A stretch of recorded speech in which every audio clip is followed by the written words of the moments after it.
Your support helps us bring you programs you love. Go to wyomingpbs.org, click on Support, and become a sustaining member or an annual member. It's easy and secure. Thank you.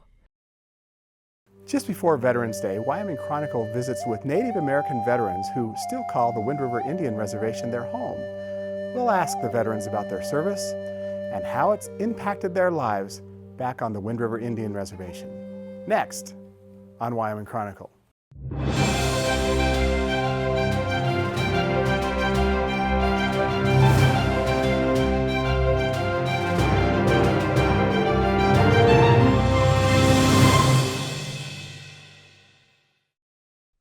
Funding for this program was provided in part by the Wyoming Public Television Endowment and viewers like you. Well, I'm John Wadda. I served at the U.S. Army from 1965 to 67, and I was a draftee.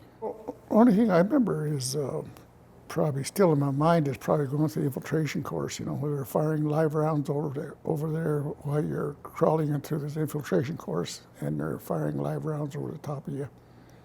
And I went to basic with guys from around this area, and mostly from Wyoming. Yeah, I remember some of those guys were from Cheyenne, Rollins, Riverton, and we kind of all went down together, and we all got separated after basic training was over with. So. Was it physically tough? It was, yeah, because you had to go through not infiltration, but through the physical ed course, running, going through the crossbars and stuff like that. And the only thing that stands out is those 40-yard crawls through sand. You had to do that. So, but other than that, it was just kind of a blur. I guess it's been so hot, been so long ago. Like going out to the rifle range and stuff like that, and doing live fire and things like that. But what did you know about what was going on in the world then? Did you know what was happening? Well, I knew when I was in school, when I was in college. I knew when Kennedy got assassinated. I was in school at that time. And I kind of thought something was going to be coming out of that, and came back and just kind of goofed around for a while and got drafted. That's when I went to the military then. So after basic training, did you come home for a little bit? Just for a little bit, and then I ended up in Alabama for. And what happened when you landed there? It was hot. It was hot and humid, and different climate, different kind of people there, and just the whole communities were different because you're used to the areas here, but down there everything is kind of swampy and hot, humid. And I went down there with another guy from Sundance, Wyoming, and he was a good friend of mine. We kind of ended up down there together. So, but. Was it as physically demanding? What? Was it as physically demanding? There was a lot of reading and hands-on training on helicopters. So we had to learn how to maintain them and all that. So, and we knew once you were into the maintenance as far as helicopters where you were going to end up, and we knew we were going to all end up in Vietnam at some time. Well, then I came home for just a little bit, and then I shipped out to Vietnam and flew out of San Francisco, Travis Air Force Base. What did your family tell you before you left? Well, they just said all you can do is take care of yourself, and and remember your traditional ways as far as praying and things like that. Yeah, so you have to keep that in mind all the time because of, I was brought up with my grandparents who were very traditional. So you have to kind of maintain that, keep that thought in your mind that someone's out, watching over you, which is very true, I think. And my unit, I think there was only one other Native American Indian kid in there, and he was from, I think he was from Northern Cheyenne. But he was in the maintenance area. But other than that, a majority of our company was probably either colored or other nationalities, non-Indian, those kinds. I was about the only Indian in our unit as far as the helicopter units. So it's kind of a shock because you're not used to the weather, and it's really humid, and especially down where we were in Vontau, it was just like a resort city. That's what the French used it for. But they had a big airfield down here, and that's where we were stationed, right at the airfield. So we were there for a short time, and a lot of us ended up in Benoit. That's where our main camp was, because that's where all the maintenance and everything was done on the helicopters there. And we were assigned to the 173rd Airborne. We flew support for the 173rd Airborne Brigade. Well, we were out in the field just as much as the infantry was.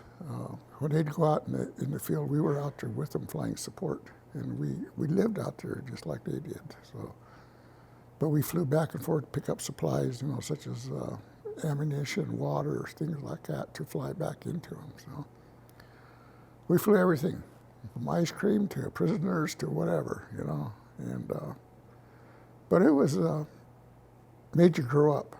You mature quick, especially when you take your first lift, when you're dropping troops off and you're receiving fire from the ground. And it kind of sobers you up a little bit because someone's out to do something to you. So, but after a while, it just becomes routine when you do it enough times. So, What was it like to transport a prisoner? Oh, they normally had a escort with them who watched them, but we had to keep an eye on them too once they got them off the chopper and everything. So, Where did you take them? we'd take them to wherever they were assigned to take them to, like their camp somewhere, and we just fly them there, and they took over the rest wherever they were going. And we flew some wounded, and we did all kinds of stuff, dropping off chainsaws to infantry units who were deep in the jungles where you couldn't really land, so you had to drop them down with ropes and everything. So it was, there was something always happening different. Did you ever take direct fire? Yeah, we sure did, yeah. Did So you expect that when you do take the troops in the lift. So you're gonna get ground fire, no matter where you go. And nighttime missions are just as bad because you see tracers and all that. So it's kind of sobering thought to see all that, and it makes you wonder, am I going to be around tomorrow? Stuff like that. So Did you ever think you weren't going to be? Well, I just kind of thought that you got to think positive all the time, and we've had an incident where we were flying a formation and something happened to one of the choppers. They had a problem with their rotor. Something exploded up there that flipped over the top of the flight and crashed into the jungle. All you could see was a big orange ball when they hit and killed everybody that was in there. And I knew some of those guys. So, but you just got to continue with what you're supposed to be doing. So you do all kinds of things. We fly out captured weapons. Things like that, and take people out on what they call long-range patrols. You go drop them off to the middle of nowhere, and you got to, once they holler for help, you got to go pick them up, regardless where they are. And that's a different experience because you start hovering down into those jungles. It's dark down here, and the elephant grass is so tall, but you got to get them into the ship to rescue them, basically. So we've done that a few times too. So I really didn't know what was happening here until we got back. And even here in the city of Riverton, we were getting harassed because of the Vietnam War. And some of the guys I served with, later on they were, being called baby killers and all this stuff. And what really bothered me was a lot of those people, to this day, they still bother me, is the people who ran off to Canada and stayed out of the draft and all that, and yet they come back saying that, they're violating my rights. You know, what rights? You know, you burned your draft card, you left. I mean, what rights are you talking about? It still bothers me today to hear that, even with the things happening right now, you know, because, you know, everybody's so narrow-minded, and they're all victims. To my mind, everybody's a victim, you know, and with that war, it was just something that, it was more of a political war than anything, because there were things we couldn't do that we should have done, you know, and more or less it was kind of dictated from D.C. what we could do with Congress and all that, and so it was, I mean, the military really had their hands tied, I thought, because they couldn't do a lot of things. How frustrating was that for you during your service? It's frustrating because you run into a lot of different things that you could have done something about, but you know, you couldn't fire this, you couldn't do that, you know, and it really, it cost a lot of lives, I thought. So that's just my thought, because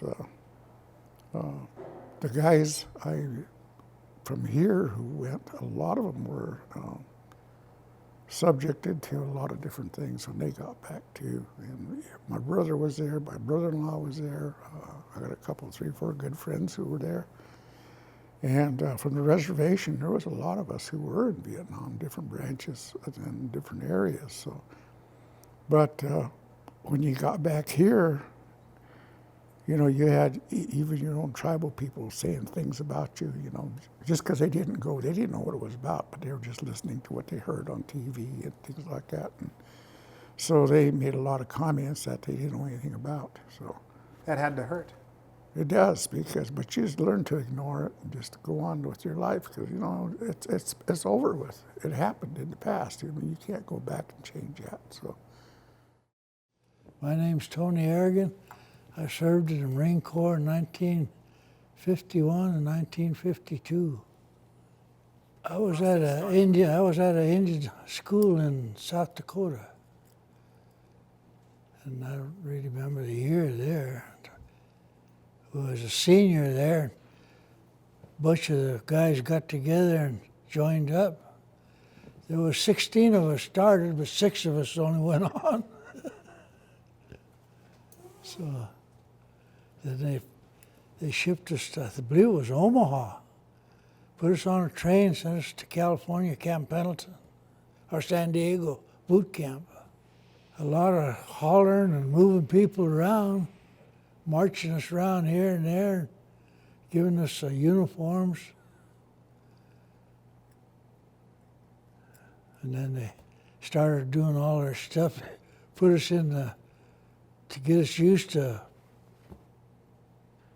tear gas.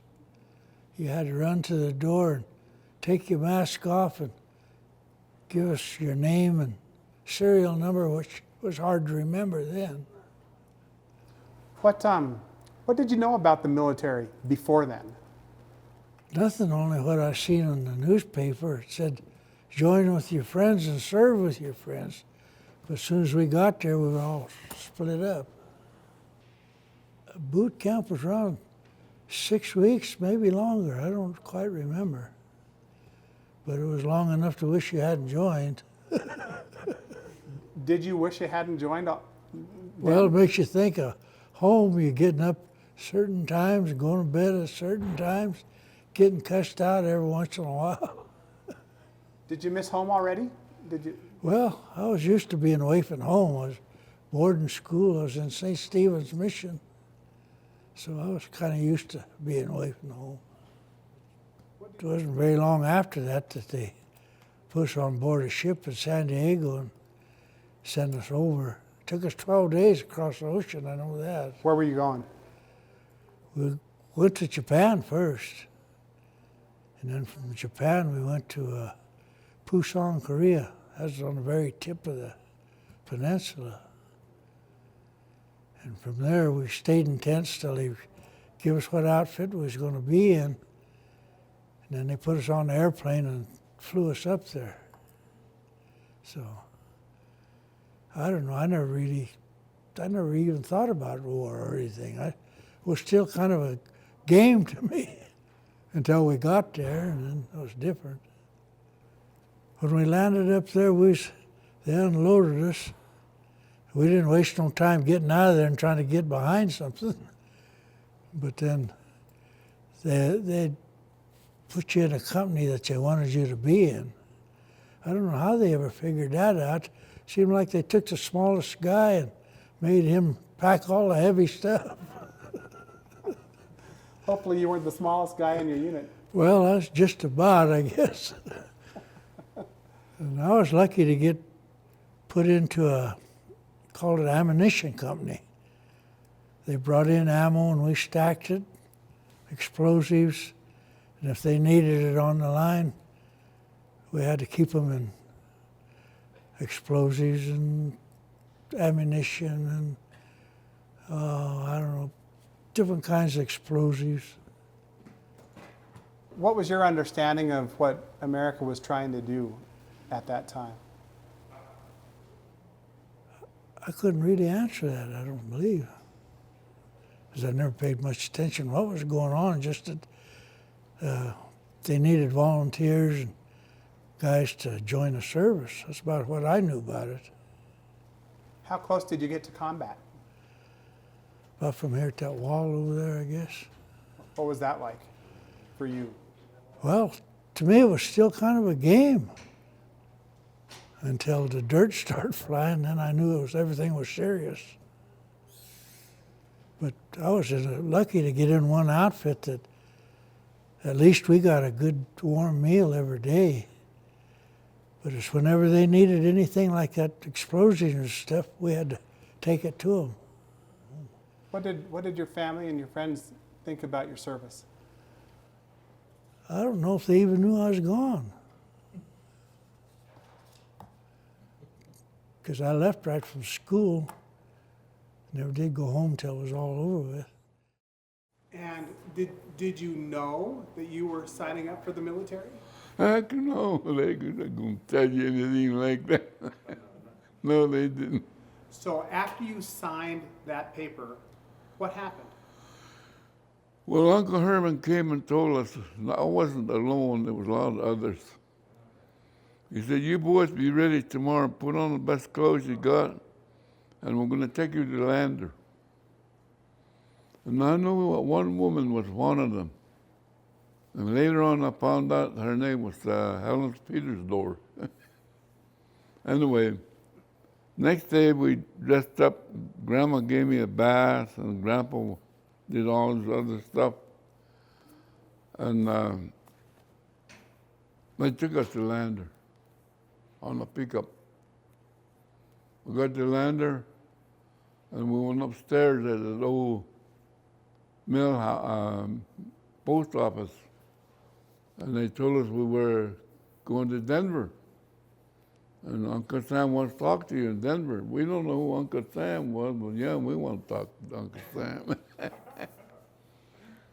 Well, it wasn't exactly a trickery so they can get us in there. It's just, we don't know yet. We had come from poor schools, real poor schools. We got down to Denver and I remember stopping, letting us off at the coffee shop, great big pretty building. Joe Awful Coffee, I remember that word.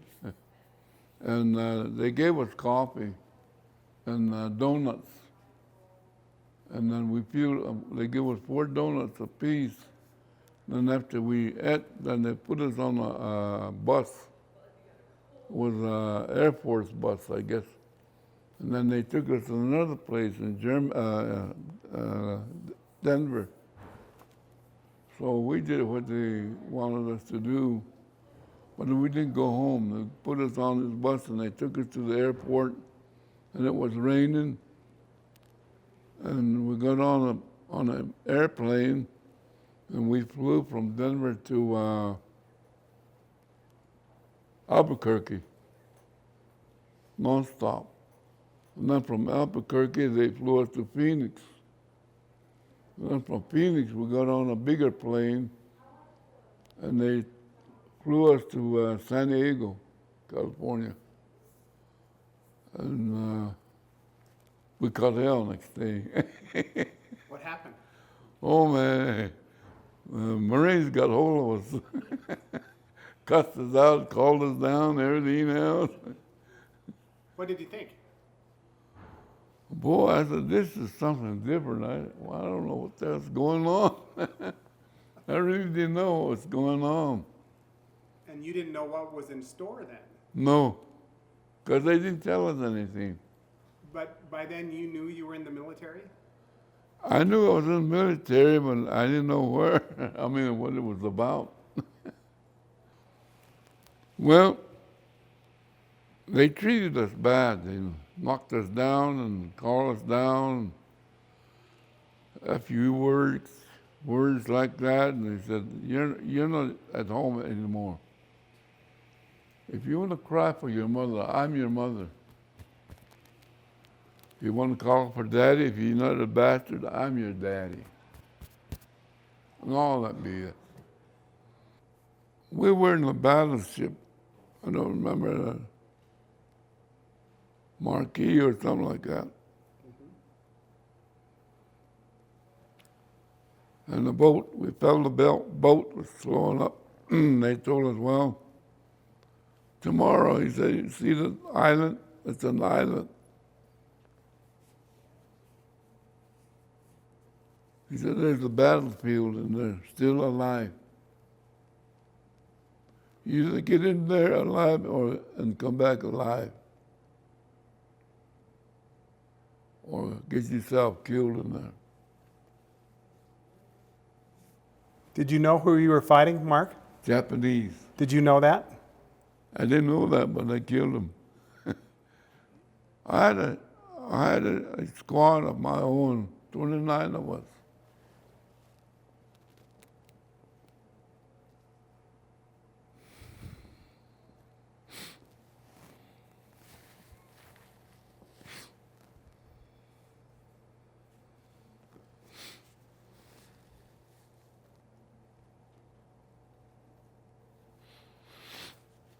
When I made it,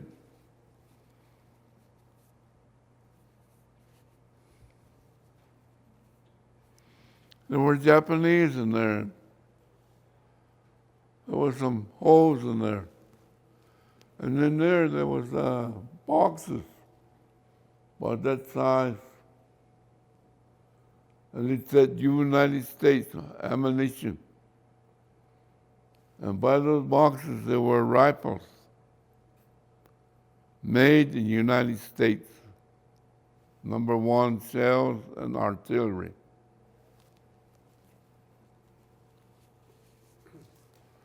So the Japanese got hold of our stuff during the Second World War. That's what happened. After that, I didn't care. I didn't care what I was going to do with a knife or a rifle or a machine gun. I was ready to go at any time anybody wanted. Because you wanted to survive. Yeah, and I survived. Then they told us we were going to come home. What did people say to you when you got home? Nothing. Did they know what you'd been through? My grandfolks were still living. They're the ones that raised me. I had real parents yet, but my grandfolks didn't have any boys in their family. And my grandmother was a warrior. And she adopted me right there at the birth. And she's the one that raised me and took care of me, inherited everything she had when she passed away. And she's the one that told me what my new name was and this jacket. Well, these are new, but I got the old one.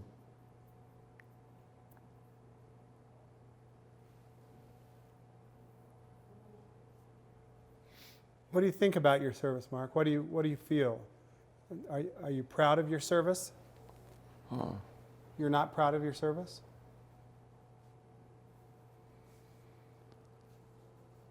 I don't even go to these parades that they put on over here. We didn't have the welcome that we're supposed to have had, I guess, because the Indians don't do that. So I didn't mind. But nowadays, got a big hurrah and everything else. That's all right if they want it that way. People don't understand when you're in a war. Oh my God, you lose your buddies, your secret buddies. You help them survive. You help them drag them out of the way. Call for corpsmen. And finally they come, and it's your turn to leave. I don't know him, but I know that he's got parents.